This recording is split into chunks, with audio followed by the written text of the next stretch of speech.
body is authorized to meet electronically. This is a committee orientation meeting. Please note there is no physical location for members of the public to observe and listen contemporaneously to this meeting. However, in accordance with the emergency order, I am confirming that all members of the committee and select legislative staff have the ability to communicate contemporaneously during this meeting through the Zoom electronic meeting platform, and the public has access to contemporaneously listen and, if necessary, participate in this meeting by the Zoom platform or by telephone.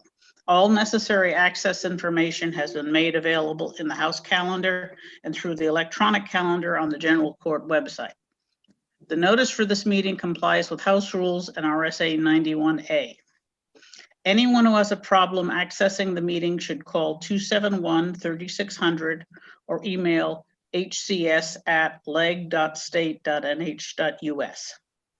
In the event the public is unable to access the meeting will be adjourned and rescheduled. And I will introduce our researcher, Pam Smarling from the House Committee Research Office, who is assisting us on the committee. All votes, if any, that are taken during this meeting will be done by roll call vote. And we'll start with a roll call attendance. When each member states their presence, please also state whether there's anyone in the room with you during this meeting, which is required by the right to know law. And Representative Sytek, would you call the roll? Yes, I'm going to call the roll according to the roster as printed in the calendar. So that is the order in which I will be calling names. Representative McGuire? I'm here in Epsom in my office alone. Representative Roy? I am here and I am home alone. The clerk is home alone. Representative Pearson? I am on the Allen Shepard Memorial Highway, hands-free, of course, and I'm going to be a little bit on the mobile side today. Representative Yakubovich? Here at home alone.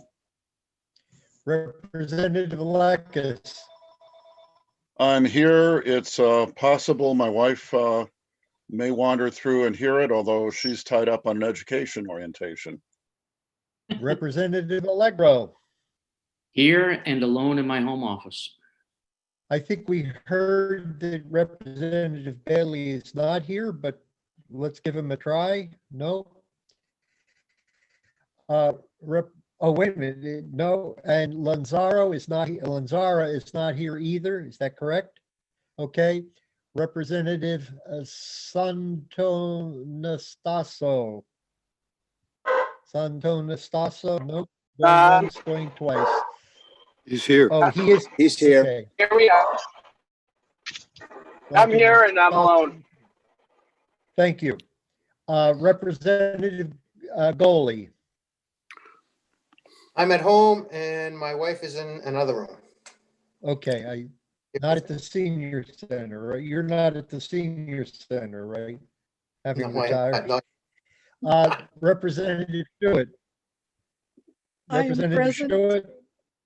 I am present at my home alone except for a very nosy cat. And John, it's good to be able to hear you today. It's good to be heard and not viewed or whatever they say. Representative Judy is not here, but I'll say his name. Do I hear him? No. I'm here. Representative I'm here. Schmidt. He's here. Wait a minute. I'm Oh, here. excellent. Okay. Representative Judy is here. Yes, Yeah. I'm having trouble Okay. reading him, so he's the phone on your screen. Okay. Let's see, Representative Schultz. She's not in yet? I can see her picture. You can't hear her. She's All right, we'll talking. work her down to semi-present. Representative Schmidt, just for the record, why don't you repeat it? I think I missed you. Representative Schmidt here at my home office. I am in Dover and I am alone. Representative Fellows. Home alone. Okay, Representative Fontenot. I am here. I am home in Rochester alone at the moment. Representative Grote. I'm in my home in Rye alone. Representative O'Brien. I'm having technical issues with Representative O'Brien, but I'll have him here soon. Okay, And Pam, I'm how on the phone with about him and he hasn't received anything, he said yet. Right, that was because of my technical problems and Okay. a phone call from Representative Judy at the same time. So I'm Thank on it. Do you have word on Representative Schultz? She's here, I but I don't know if resent, right? she's here. She's here. Waving, but we can't hear her. Well, right now she looks like she's Unmuted. muted. Okay. Chris, you should be unmuted. So at this point, we're short Bailey and Lanzara, and the rest is a full house. That looks like Representative Schultz. And O'Brien, he is on the doorstep in some sense. Okay, that is the roll. Yes. You're very faint though, so speak up. Okay, that was That's Representative Schultz. Yeah. okay. We'll mark her down as 3/4 present. And Representative Lanzara is just coming in from the attendees. Okay, all right. So we're short then only Bailey. And O'Brien should hopefully be here soon. Okay. Hopefully. I sent him the attendee link because I couldn't get into the individual link. And so we'll talk about hopefully another time. I think I'm seeing Representative Lanzaro now. Yes. He's there. Yeah, he's here. Lanzara.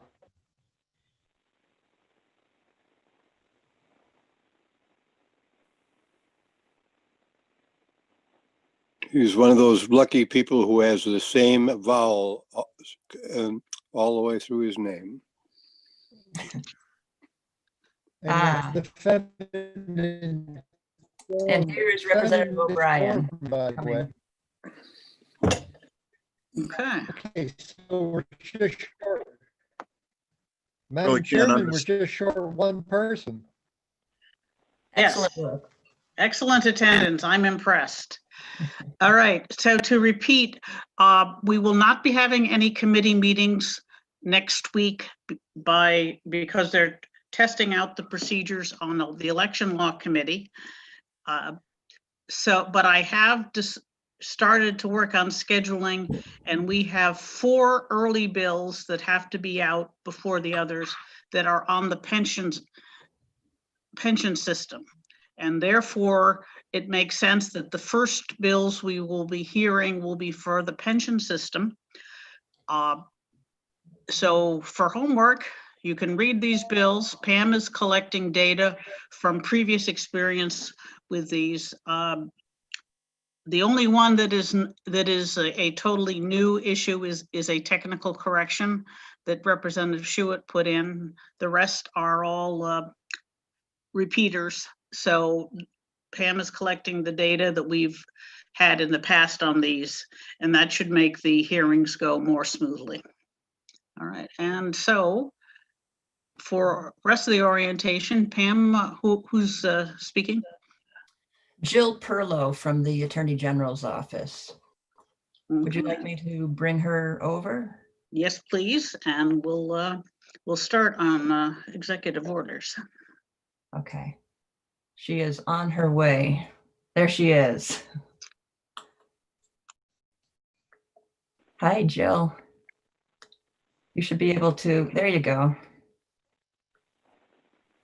Okay, can you hear me? Absolutely. Yeah, we can. Excellent. Sometimes the headphones help, sometimes they don't, so I'm never sure. So thank you. Thank you, everyone. And thank you, Chair McGuire and representatives. I'm happy to be here today, and I understand what I've been asked to present to this committee is just an overview of the emergency power statutes that have really come to the forefront over this past year. And so with that, I've got a little bit of an overview that I'm planning to walk through, and then I'm happy to answer any questions. So just to first introduce myself, I'm Jill Perlow. I'm a Senior Assistant Attorney General with the Department of Justice.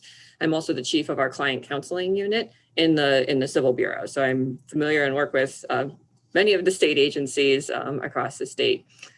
In looking at the emergency power statutes, there's really three primary sources that come into play. The first is in RSA 4, and it's sections 45 through 47.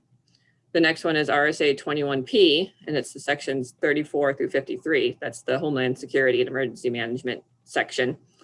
And then in certain circumstances, not all emergencies, we might be looking also at RSA 141C, which is within public health, and that is communicable diseases. So those are the real primary sources of emergency powers. But before I jump really into the nitty gritty of some of the details of those statutes and what those powers are and how they get implemented, I always like to start with why, to understand maybe what all those different pieces are, and where I look to and saying, well, why are there these emergency powers is the purpose that's been laid out in the statutes by the legislature. And the best description of that. Please let me interrupt for a second. Pam, is this being recorded? Yes. I don't see a recording on my screen. I'm sorry, Perlow. That's okay. We are recording. Okay. Thank you. I'm sorry. Please continue. Sure. Yes, and actually, Ms. Perlow, if you have a presentation or some notes that you could send us, it would be very much appreciated, either now or after the. Okay. I do have some notes that I've pieced together. I've put them a little bit into a slideshow. I'm happy to. I sometimes unsuccessfully share my screen, so I'm happy to share my screen, or I'm happy to just send them after the fact. I'm really just kind of walking through all of the provisions, so whatever you would prefer. How about both? Share your screen and then send us the file when you're done. Sure, I will do my best. I know Pam, we talked about whether I'd be able to share my screen, and let's see.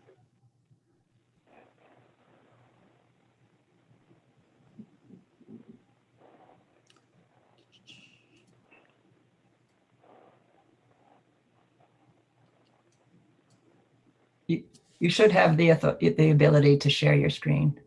Okay, 1 second.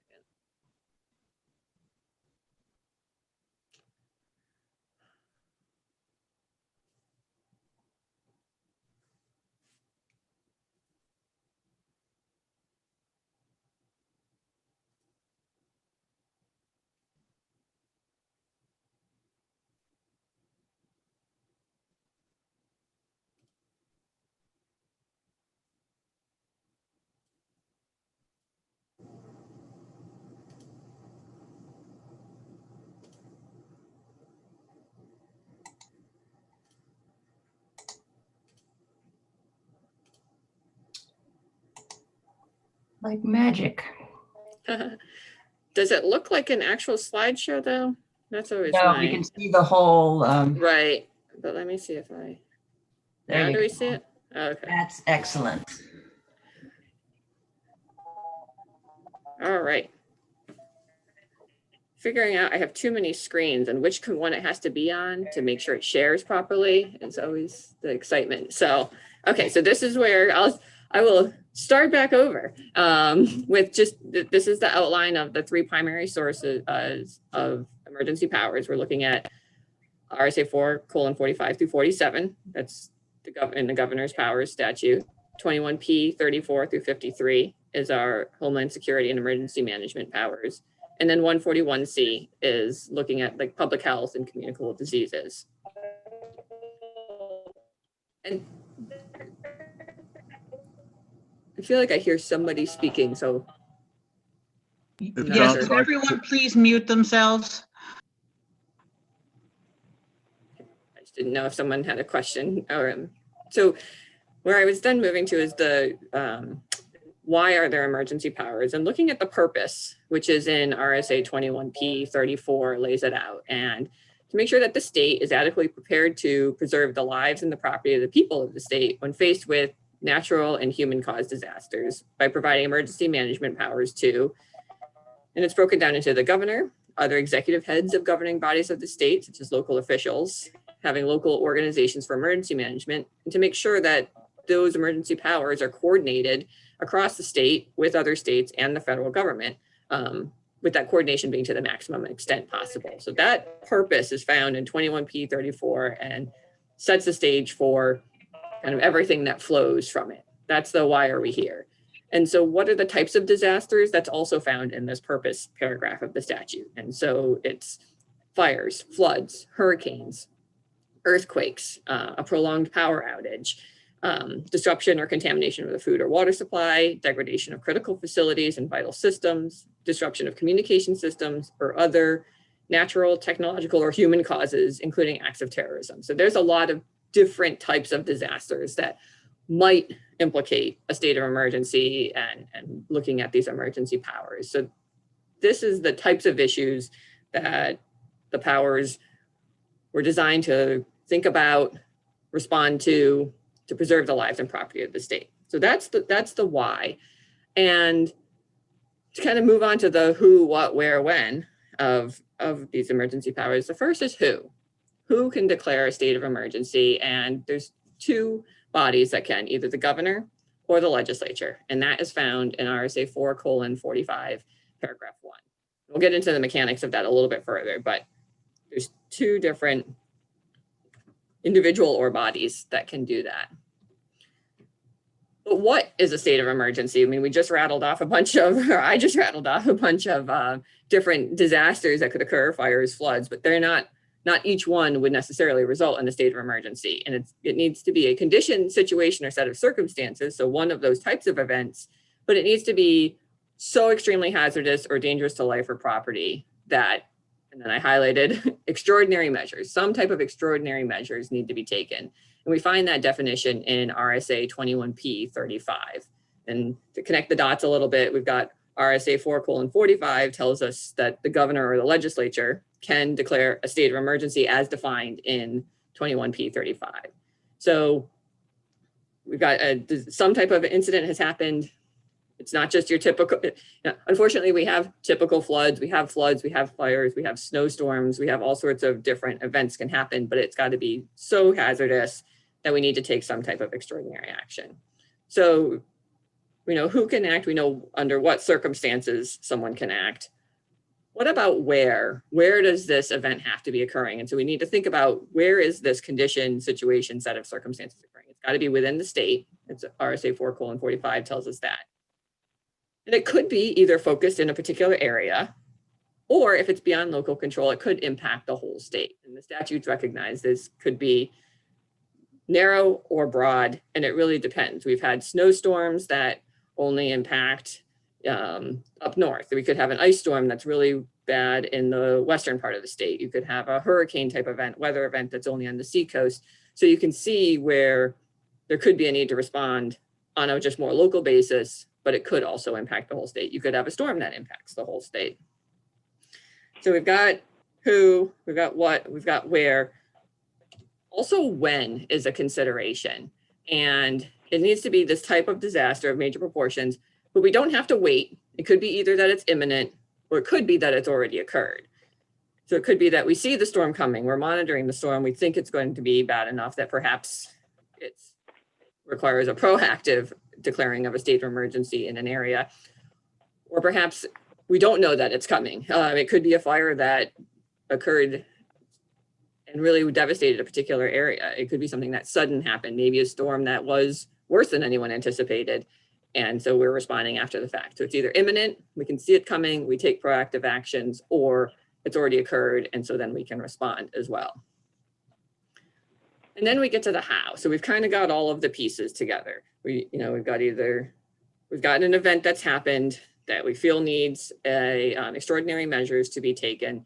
It's happening in a particular area. It's either imminent or it's about to happen. And so there needs to be a response. So how do we get there? How do we start implementing these emergency powers? And it's that the governor or the legislature, and the governor will do it by issuing an executive order, or the legislature by concurrent resolution, declares the state of emergency.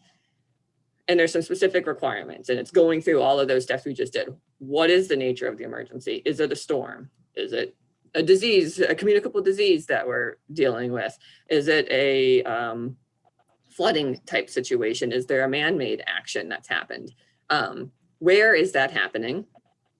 What is making this an emergency? What's brought it about? What makes it such a threat to life and safety, and what is it that we're facing with? And then how long do we anticipate this emergency to exist? With a cap in place, it's limited to 21 days. And so you could envision a situation where there's a storm, you think it's only going to be 1 or 2 days, maybe 3, it gets declared for those couple of days. At the end of those couple of days, you need to assess, does this have things return to normal? Are we able to lift the emergency? Do we need to extend it? If you're unsure on the time, it could be up to the 21 days.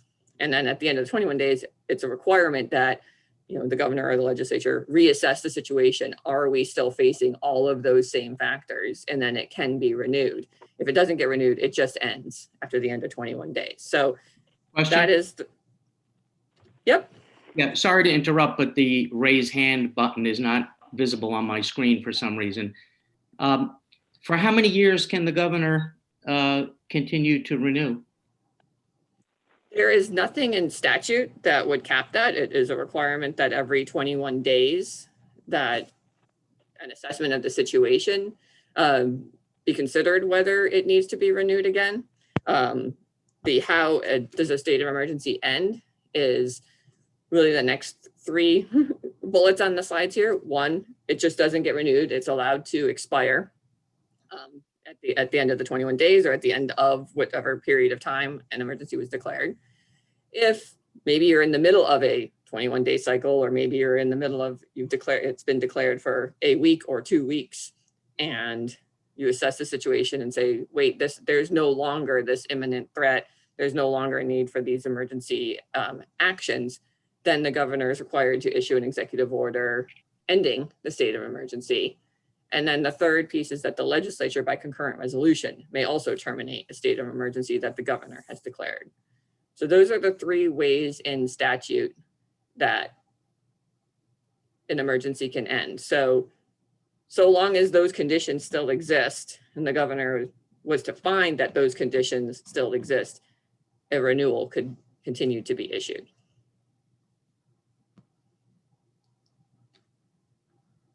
And so once a state of emergency has been declared, that then triggers a series of emergency powers, keeping in mind that the whole concept, back to that why, what is the purpose of this, is in order to protect the life and property of the state, extraordinary measures need to be taken. So this is the set of extraordinary measures that are then made available upon the declaration of a state of emergency. And there's a couple sources of these powers as well. 4:45 provides a list of them. It includes assuming control of emergency management forces and helpers in the state, obtaining and transferring materials or services for emergency management purposes, evacuating part of the population. As I read through these, I think of the different types of emergencies you could face, and you could have a weather event that might require an evacuation of an area. You could have a fire event that could require an evacuation. Removal from office of any public officer who's engaged in emergencies, other functions, powers, and duties as are necessary to promote and secure the safety and protection of the population, and to declare an emergency temporary location of government. So those are some of the powers in 4:45. Additional powers are found in 4:46, 47, and then 21P, and those include acquiring or disposing of real or personal property, entering mutual aid agreements with other states, having emergency lines of succession for appointed officials in state government, making, amending, suspending orders, rules, and regulations necessary to respond to the emergency, accepting services, equipment, supplies, and funds from the federal government. And then also local governor and local political subdivisions can accept services, supplies, materials from private individuals and companies. And so those are some additional emergency powers that are provided. Again, keeping in mind the purpose was to provide the governor and other executive officials within local political subdivisions certain powers. You can see this comes through in some of these different emergency power provisions. And then specific in the public health arena, so these may not be triggered and would likely not be triggered in those scenarios of the snowstorm and the fire, but when we have a communicable disease, for example, we look to the HHS commissioner, and perhaps in conjunction with the governor has the powers also outlined in 141C as well as in 21P, really specific to responding to public health concerns.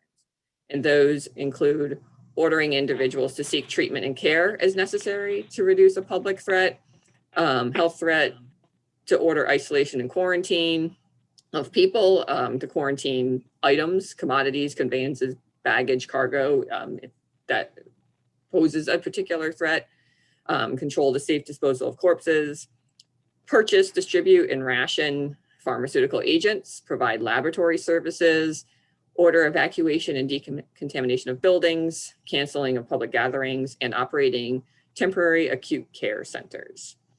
And so that is a very high-level overview just to try and walk us through, and I think I can stop sharing my screen, of, as I laid it out, the kind of who, what, where, when, whys, and hows of the emergency powers, including how these get triggered through the governor's actions or through the legislature's actions, when those types of, what types of incidents could result in them being triggered, and then what are the powers that come with the triggering of those emergency powers. So with that, that's my overview. I don't know if there's questions or how to best turn that back over to you for any follow-up. Okay, there will undoubtedly be questions. If people would raise their hand, I'll call them. Representative Schuett. Thank you, Madam Chair. I noticed, Ms. Perlow, that, excuse me, sorry, the emergency powers could be removed by action of the legislature, or the state of emergency, I guess I should say. And I was wondering if the legislature took that step, would that nullify the governor's ability to accept federal funds beyond that date? So once, if the legislature was to take that step, as we talked about, that once the powers are, once a state of emergency is declared, then a number of powers are exercised. I would have to kind of take a deeper dive on that specific question on, how does 21P 43, because that's the specific acceptance of federal funds, relate to the existence of a state of emergency. And then also another question would need to be, in the event that the legislature was to undo the state of emergency, are there limits on the governor's ability to then declare an additional state of emergency if the conditions were so available? So that's a interesting question in terms of how those two connect. So I think it's a good question. The concept would be that, it's only those powers are implicated with the existence of the state of emergency, and we'd have to take a close look at how that specific statute relates. Thank you. Ms. Perlow, if you could do that looking, we would very much like to see that. And okay. Representative Lekas. Hello, thank you, Madam Chair. And actually related to that previous question, I think you'd also have to look into the federal rules on the disbursement of the money as well.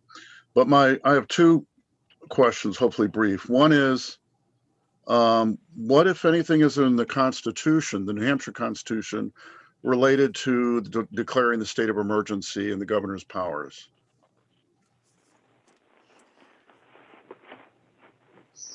Now I'm going off the top of my head, which is always dangerous. I don't think there's anything specific that says, oh, there's an emergency power authority. However, you know, the Constitution's written in a broader brush of the governor as the supreme executive of the state, and has some broader concepts along those lines as well. Okay, so you could please look into it and just double check and see if there's anything at all in there around that. And excuse me, Representative Lekis, I'd like to, while she's looking into that, there is a statement that the power to suspend the execution of the laws is reserved to the legislature. And that, I think, needs to be looked at in consideration of the executive powers. Please continue. Yeah, thank you. Follow up, another question. And that is, I mean, in the statutes just listed, it said the governor could, if I remember correctly, you know, suspend or modify regulations, and there was something else in there, but I don't believe it said statute. So, you know, does the governor have any power to modify any existing statutes that have been passed by the legislature? So in terms of, and I'm happy to provide some additional information on each of these. I'm familiar with the provision in the Constitution about the legislature's ability to suspend statutes. In passing the various emergency powers that have been outlined here, it has, you know, as it has given the governor some very broad authority, including the one representative that you are citing, which is in 4:45. Oh, no, not that one. My other one, 4:47(3), which is make, amend, suspend, and rescind necessary orders, rules, and regulations necessary to respond to the emergency, and also a broad authority to take such other, have such other functions, powers, and duties as are necessary. And so the legislature, in passing these laws, has provided the governor the authority to take these additional actions. And so those are the places that the governor has looked to in taking this authority to suspend statutes.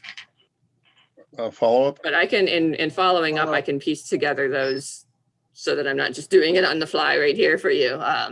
But those are the pieces that were connected for that. Okay, thank you for that. And just one final thing, and that is on that section that, you know, goes on about all other actions. Is there any limiting principle? I mean, basically, if there's a declared state of emergency, is there anything the governor cannot do if he believes it's necessary related to the state of emergency? I mean, I think that is always a fair question. It does need to be, you know, to promote and secure the safety and protection of the civilian population. And there are limiting principles in there, and ensuring that that is the purpose of the actions that are being taken. And so that's the limitations that are on it. All right, thank you. Are there any other questions? All right, that's amazing. Thank you very much, Ms. Perlow, and we will be delighted to receive your slides and the investigations that you're going to provide us. Sure. All right, thank you. I will be sure, Pam, I can follow up with you and provide you the slides. And I've got the three questions that I think I took down. And if there's anything further, I'm happy to follow back up as well. I'm sure we'll be seeing you when we hear the bills we've got on this issue, but okay, it's good to be prepared. Sounds good. Thank you. Thank you.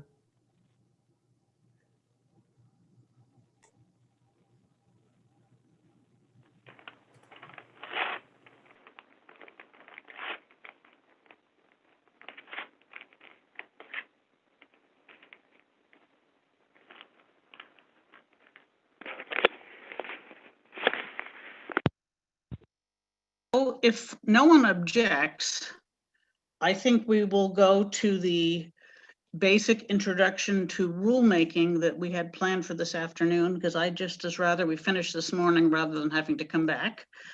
Give me a Carol, moment to find it. if I could ask a question, I'd love to do that. My only question is, given that the time of that meeting was noticed in the calendar for the public to attend, after the tone. Is that a problem? Well, I don't know. Wasn't the whole committee orientation noticed for 10 o'clock? Oh, I'm sorry, you're right. I was just thinking Yeah. that your notice to us had it broken up, but it wasn't in the calendar. Thank you for correcting me. So this is a very high level introduction to rulemaking. If you want to get the details, the director of the Administrative Rules Office, Scott Eaton, is preparing a multi-part introduction to rulemaking for the new members of GELCAR. So you're more than welcome to participate in that. But for the committee members, we really need to have the top level position on rulemaking. So an administrative rule is written by an agency, and it defines their dealing with the public. It does, and sometimes other portions of government. It does not, it deals with the community that's regulated or interested in what they're doing. Administrative rules are valid for 10 years, and they cannot be enforced after they expire. That was an accomplishment of just a couple of years ago, because a number of agencies were just letting their rules expire and kept on enforcing them regardless, but we have actually clamped down on that. Rules have the force and effect of law, and that means that writing rules is a legislative activity. And in New Hampshire, at least, the legislature continues to get involved. We don't just tell the agency to make rules and then let them go at it. We review and approve all the rules that are in effect. The review is done primarily by the staff of the Legislative Administrative Rules Office. And then they are reviewed by the Joint Legislative Committee on Administrative Rules, or GELCAR. I'm the vice chair this year, and Representative Schmidt, and Fontenot, I believe, are members of the committee, are alternates, and Representative Roy, and Representative Sitek has been, but isn't this year. So as a member of ED&A, you're high on the list of people to be tagged to go to GELCAR. Basically, the staff will review all rules in excruciating detail, and they work with the agencies to make sure that they comply with the statutory authority, that they have the proper style and formatting, and that what the fiscal impact is defined. The rules go through the legislative budget assistant the same way bills do. So we look at the fiscal impact of the rules before we approve them. GELCAR has 5 House members, 5 senators, plus alternates.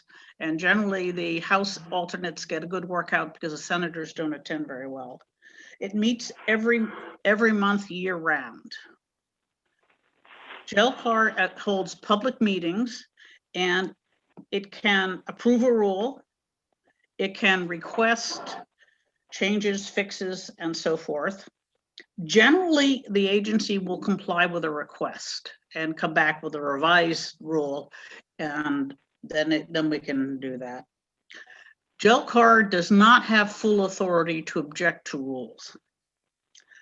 Not meeting legislative intent, exceeding their authority, excessive fiscal impact, and not in the public interest, which is rather not as effective as some people might like. In particular, JLCAR cannot object to a rule because they don't like the principle. If the legislature has, in its glorious wisdom, passed a stupid law, then the agency has full authority to write stupid rules to implement it. And sometimes we get a lot of attention for something like that, but JLCAR cannot change a rule that complies with a bad law. We can simply say, we'll have to fix the law. Okay. If there is an objection, JLCAR can make a final objection, which can go either two ways. If that's all they do, then the rule does not have the presumption that it meets legislative intent. So if it's challenged in court, it's a lot more difficult to defend. But if to really block it, JLCAR can put in a resolution to block the rule, which can be introduced basically at any time. It has to be approved by the House and the Senate, and it blocks the rule completely. And this happens about once a year that a final objection is filed. Sometimes the agency will change their rule sometimes the House and Senate will pass the resolution and block it, in which case the agency needs to change their rule because it is not in effect. And sometimes the changes get worked out in the process. We had one about the medical board, my first term, where it passed the resolution passed the House, and then by the time it got to the Senate, they worked out a deal with the agency and changed the rule enough that the resolution was not necessary. Okay. That's other highlight. Oh, RSA 541A defines the whole rulemaking process. We are the keepers of 541A, so any changes to it will be coming to us, and we've got a few. We also are responsible to make sure that no rule is passed by any committee or by the House that has what's called broad rulemaking authority. This is where the law says, the agency will make rules to implement the purpose of this chapter. We've tried to get rid of that. In some cases, we were successful. In other cases, it's still there. It's always a temptation for the legislature to leave the details to somebody else. For example, last session, I think it was, the PFAS rules. The legislature did not set a limit, did not even say what the criteria were for setting a limit, just said, DES, figure out a number and put it in rules and it'll be effective. Okay, and that's the high level detail. Representative Schmidt is going to give you a few more points because he's been on JLCAR longer than I have. Carol, can I ask a question? Certainly.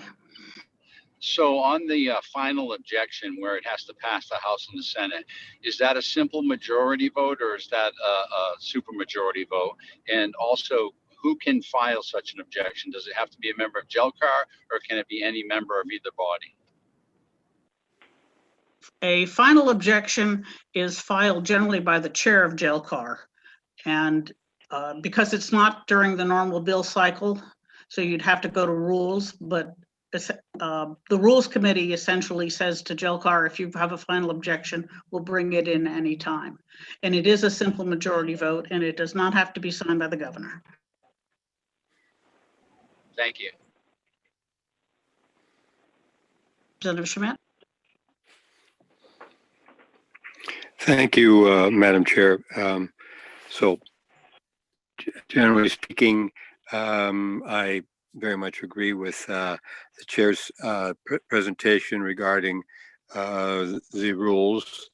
For the new members of the committee, of course, we are called, the name of our committee is Executive Departments and Administration, which kind of makes us a little bit of a mystery committee for most of the representatives, because unlike most of the committee names where the name pretty well says what the committee does or what its area of jurisdiction is. Executive departments and administration, it certainly says something about what we do, but most of, I remember before I was assigned to ED&A, I had really no idea what the committee actually did. But our job is to oversee legislation and to vet legislation which deals with the executive departments, because we all know that we have, three branches of government. The legislature, set and adopts the statutes, and the executive branch is responsible for implementing those statutes. And in the course of doing so, it grants a certain aspect of its power to the executive department to write rules to implement them. But the legislature jealously guards its power to legislate, and that's what the administrative rules unit is for, is to vet the rules which the agency is writing to implement the statute, to make sure that the rules do not, and the two primary pillars of the administrative rules oversight process are whether something exceeds legislative authority, and the other is it cannot be contrary to legislative intent. Those are the two main aspects that our attorneys are. We have three full-time attorneys, very experienced. The director has been with the administrative rules unit for over 30 years, and one of the attorneys has been there for over 20 years. And so they're, as Carol said, they are extremely meticulous. I mean, they'll draw little lines and say, the comma goes down there, or this needs to be a new paragraph. So they look at absolutely everything. But the most important aspect is they make sure that the rule does not exceed legislative authority, nor be contrary to legislative intent. And Carol already talked about the fact that there are three, that the JLCAR cannot prevent the rules from being put in place by the agency. But if we enter the normal process is if there's some problem with a rule, and I have to be a little bit more specific here, because if we have a 15-page rule to implement a certain authority, that is, we call that a rule, but every little provision of the rule is also referred to as a rule. And ordinarily, if there's a problem, it's not going to be the whole rule. It's going to be some little provision that that is at fault or defective or whatever. And I'll give you an example of that type of thing. There was a statute passed about 15 years ago to ban smoking in restaurants and bars. And in the course of the rule to implement that statute, there was an administrative fine that was put in there in order to provide the so-called hammer, if you will, because if there were no fine, then the proprietor might say, well, I don't like this statute, and I'm not going to implement it, and there's no penalty, so I can disregard the law, and there's no way that the government can sanction me or my establishment for violating that statute. And so we all recognize that, but the statute did not actually include any authority to implement a fine, but the rule did. And so, because we all recognize that without a penalty, that people were going to disregard the statute more readily than if there were some kind of cost.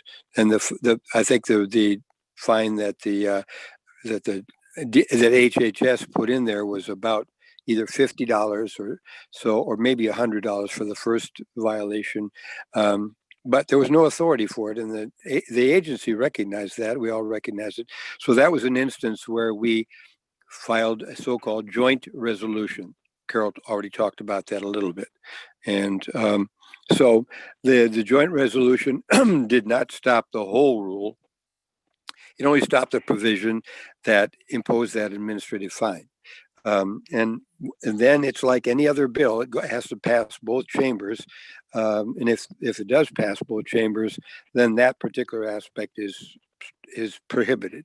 And the agency recognized all that. They came in and asked the legislature to support the joint resolution, but also to give them the authority to impose such a fine, and that was the outcome. But Carol said it happens about once a year, and I would say in my 14 years of experience on JELCAR, that the joint resolutions are pretty rare because the attorneys are going to see that right off the bat, and they're going to say this can't pass the JELCAR. You'll get a joint resolution, and so the agency wants to have the rule approved because it has much more viability in front of the courts if the JELCAR has approved it.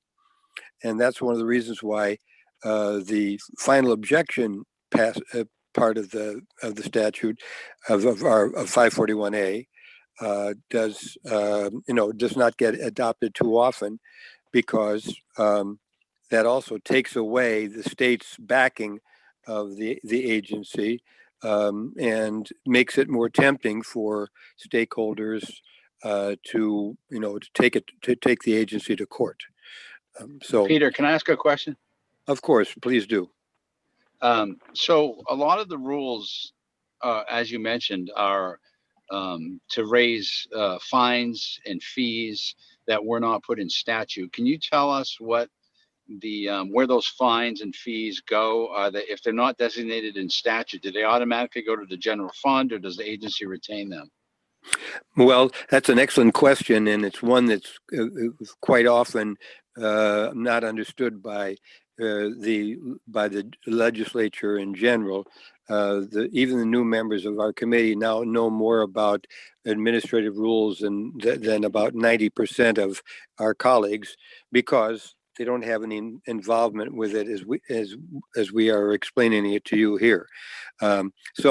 As a general rule, first of all, the agency cannot just decide to implement a fine or a fee with no legislative authority. That just can't happen because it's not legal, and the attorneys would be immediately come to the attention, as it did in the example I just gave about the smoking ban. So fees and fines are ordinarily either the statute will give the agency the authority to set fees, or it will retain that right for itself, and then it puts the fee or the fine in the statute.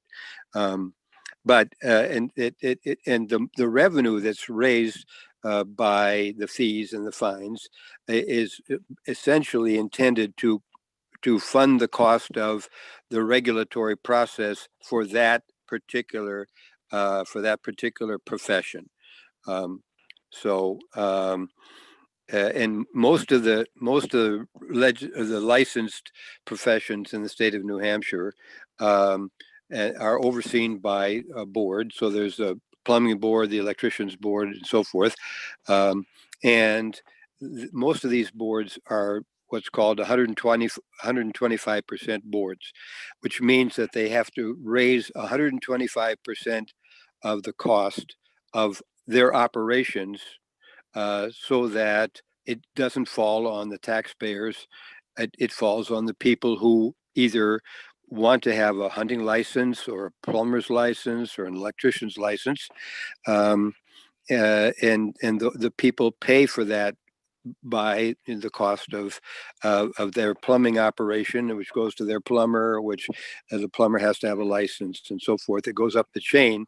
And the 125% concept is in order to make sure that they don't have to operate to the penny, because as you can imagine, there's a certain amount of ebb and To me, flow. Representative Schmidt, you're going off track. The fines aren't, fines not sanctioned by statute are not the usual reason for objecting to a rule. It happens. No, I didn't say that.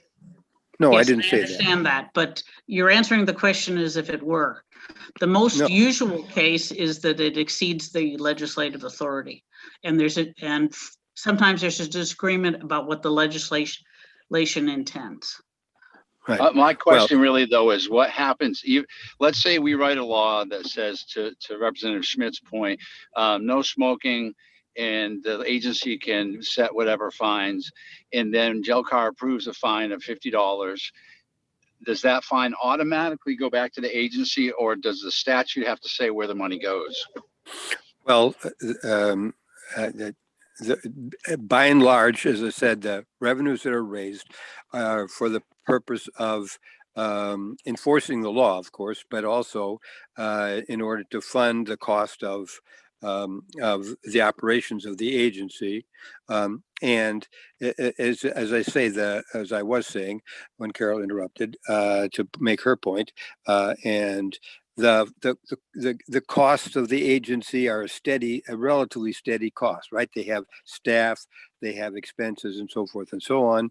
And the 125% fee of the license fee, for example, is intended to fund the cost of the staff and the oversight and the regulation and so forth.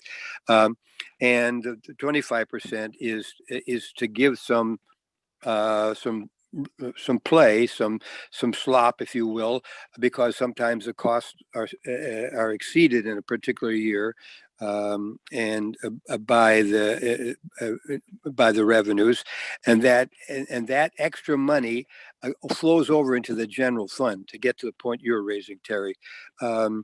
But this is one of the problems that was raised yesterday by the director, that some of the agencies are, well above the 125% funding, and that is not the purpose for making the agencies a cash cow for the legislature, in my opinion, and I think it's a generally agreed to opinion. But as I say, there's some good years and some lean years for the agency. The 25% is supposed to cover that, so that they don't have to come back to the legislature. They just, they have a little bit of leeway, and they use that in a lean year, and in a good year, that excess revenue is supposed to flow over into the general fund, and that's one of the things that our committee has been very conscientious about, trying to fine tune it so that we don't have agencies Doing that all are right. right. His biggest problem, I think. All right, Okay, thank you, Representative Thank you, Schmidt. Katie. Needing to, I think it's hard. Representative Fellows? We've certainly given him soft food, but he doesn't really like canned food, so we use moistened. Thank you. I'm hearing Pam. Is anybody hearing me? At any time? Yes. We hear you, and we hear Pam too. But he seems, Yes. Okay. acting like himself. Pam will have to mute herself. So I attended a Jelcar hearing last year, or maybe it was in 2019. And I noticed there were a lot of items on a consent calendar. So my question was, how do things get on that consent calendar versus having a hearing? Okay, if I can answer that. That's simple enough. Yes, go on, Representative Schmidt. Okay, so just like with legislation, if the attorneys look at a rule and there's no problem with it whatsoever, then they put it on the consent calendar. Now, any member of Jelcar can pull any item off the consent calendar, but we have a lot of work every month, and sometimes we have to have a second meeting if our workload requires it. And so we don't ordinarily pull off rules that the attorneys have already vetted and have found completely compliant with the 4 pillars that Carol already explained, and I had added some additional information to. And then the consent calendar gets adopted with one single motion and one single vote by the JELCAR when it comes up. But the attorneys, when a rule comes in, the attorneys will look at it, and they might say of a certain provision, they talk with the agency and they say this is going to cause problems for the JELCAR. You're not going to get approval of this, and because the agency wants approval, they will rewrite the rule to comply with the attorney's requests. But there usually comes a time that the agency believes it has the authority to do it this way, and it won't budge with regard to that particular aspect. And the attorneys say, well, we can't sign off on this particular aspect, only the JELCAR can do that. And those are the rules that go on the regular calendar, not on the consent calendar. They go on the regular calendar for a JELCAR meeting.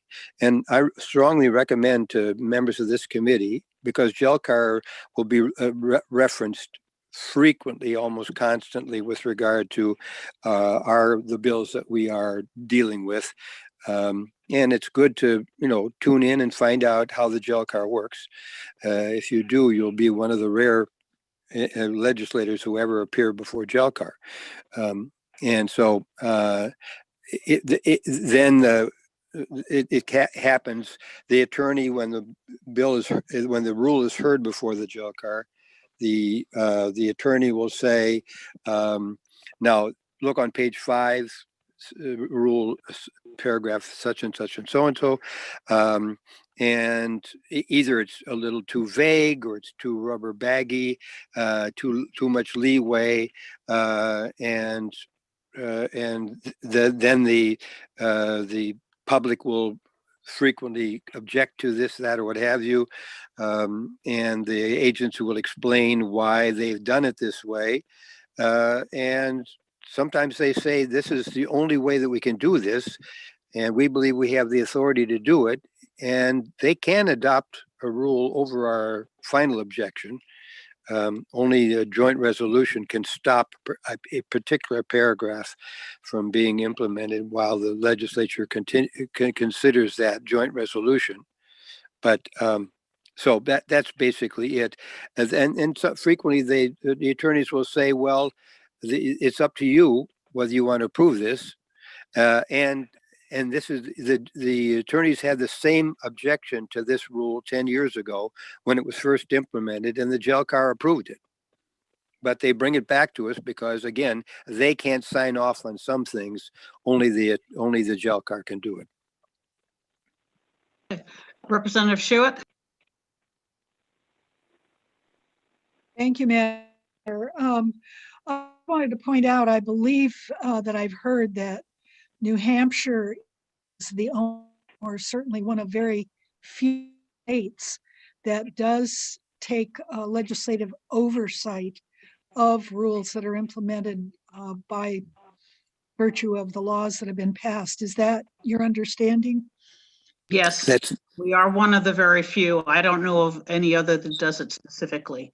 In particular, Congress does not have any oversight over the rulemaking process. Representative Lekes. Thank you, Madam Chair. You had made a comment about providing, some kind of oversight over preventing bills with broad rulemaking authority. How does that work? Most bills that have explicit rulemaking authority come to ED&A as a second committee. So we will see them there. Otherwise, the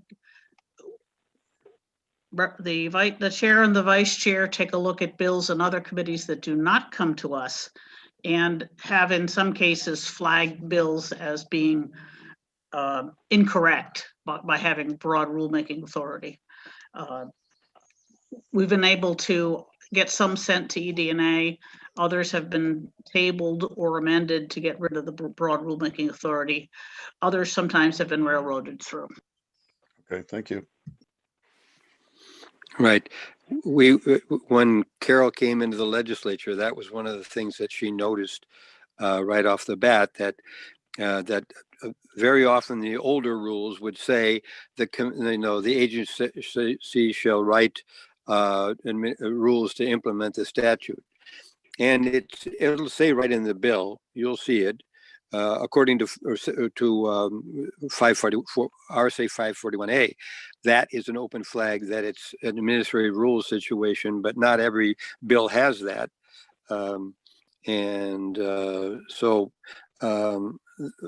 If that's the case, then that will always come to us. Sometimes it doesn't have that reference, and so. What we got rid of a lot of stuff where that broad rulemaking authority was granted, but in many cases the whole structure of the agency was built on the statutory authority to write rules to implement the statute, and if we'd remove that provision, there would have been no basis for the whole agency structure to handle that whole area, and the thing would have collapsed. So we couldn't remove the authority there because it had been in effect for years and everything was dependent on it. But we don't let them do that anymore because it's way too loose.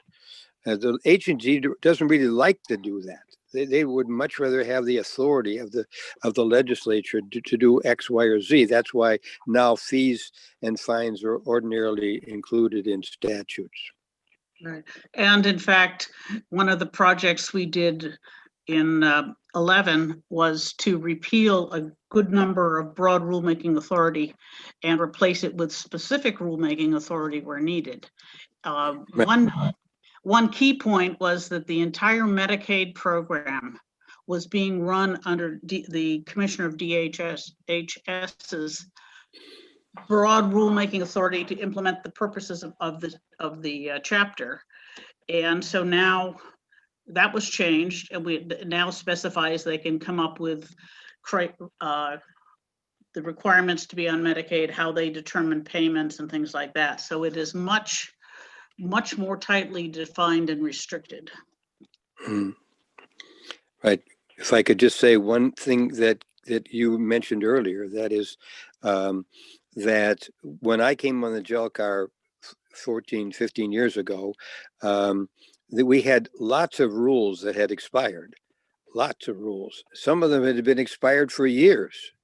And the agency was continuing to run their shop based on these expired rules, although there actually was a court decision had already happened at the time I came on that said, that expired rules were not rules.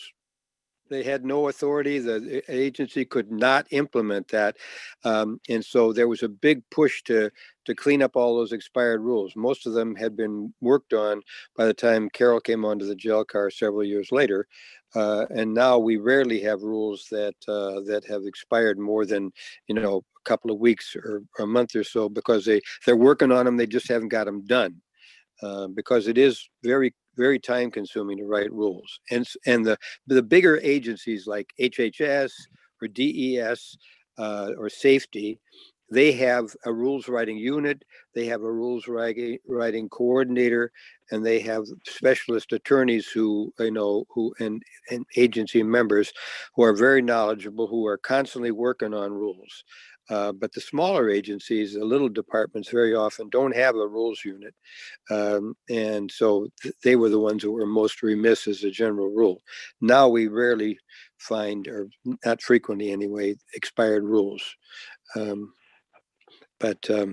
So a lot of things have been tightened up because when Carol came on and became the chair, that was one of the things that she was especially dedicated to cleaning up the rules, and we've gotten much tighter in the meantime.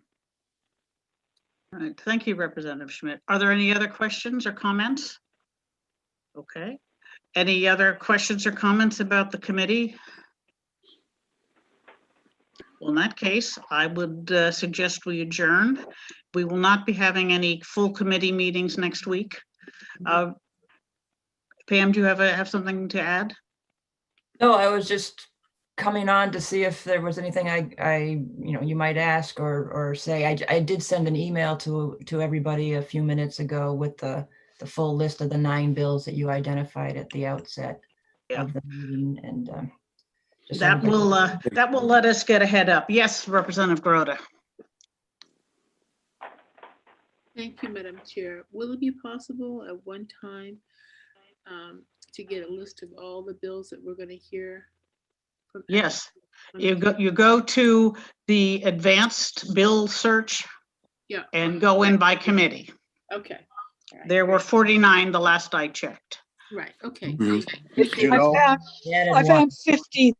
Okay, thank you. Representative Schultz? Can you hear me now? Yes. Oh, good. Okay. I really hope this doesn't come across as partisan, because I mean this is a very nonpartisan point. I very much appreciate that we have had these meetings over Zoom, and want to point out to, or kindly suggest to anyone who has had trouble with Zoom to seek help from those of us who can help troubleshoot or lend equipment, or like I have an extra Wi-Fi router that I'd be willing to give to Representative Sytek if that would help his technological issues. And I think I may be hyper aware of these issues because of my own susceptibility to illness with milder flus. So I really appreciate that we've had these over Zoom, and I just am trying to make the point that hopefully we can, over the next week, work out any of our technological issues so we can continue to have this as our platform. Thank you. That's very kind of you. And the decision is above my pay grade. The speaker and committee services are working on figuring out whether or not we will have remote or hybrid meetings. I think at the moment they're leaning toward remote. We will find out. You'll know us shortly after I do. Representative Lekes? I just want to know, are all of the LSR's bills and have all the bills that will be assigned to ED&A assigned? And if not, do we know when that will happen? As far as I know, they are not yet all assigned, and it will be soon. That's the answer I can get. Sorry about that, but I understand. Thank you. But looking at, with 4 early bills on pensions and another 5 that are related, I figured that's enough to get people started on it. Hey, if I may add, Madam Chair, according to the rules, the last day to introduce bills is January 15th. So the clerk will try to have all of those LSRs in the House's possession introduced by that date. Right, so that's tomorrow, that's soon. Representative Schmidt? Yeah. Thank you, Madam Chair. So just for everybody's edification, for those of you who are a little bit of glutton for punishment, there will be a jail car meeting tomorrow, starting at 9 o'clock. And we have an interesting bill, an interesting rule regarding hospitals and provision of services by specialty hospitals. Where there'll be public testimony and so forth. So that might be something that if anybody's interested, talk to me offline, and I can give you a hint on how to get on the bill, the rule hearing tomorrow. Thank you for everyone is welcome to jail car. It's a public meeting, and it's always exciting and lots of fun for everyone. And the link to That's right. Thank you. And observe the meeting is this calendar. Right. It is public. It's available. All right. Well, thank you everyone for coming. I hope that we will manage to figure out what we can do this year, and how we can do our business and the people's business as efficiently as possible. Have a good weekend, and thank you. Thank you. Bye. Thank you. Bye-bye. See some of you tomorrow, Terry. Thank you. Thank you. Not if I see you Bye. first, Peter.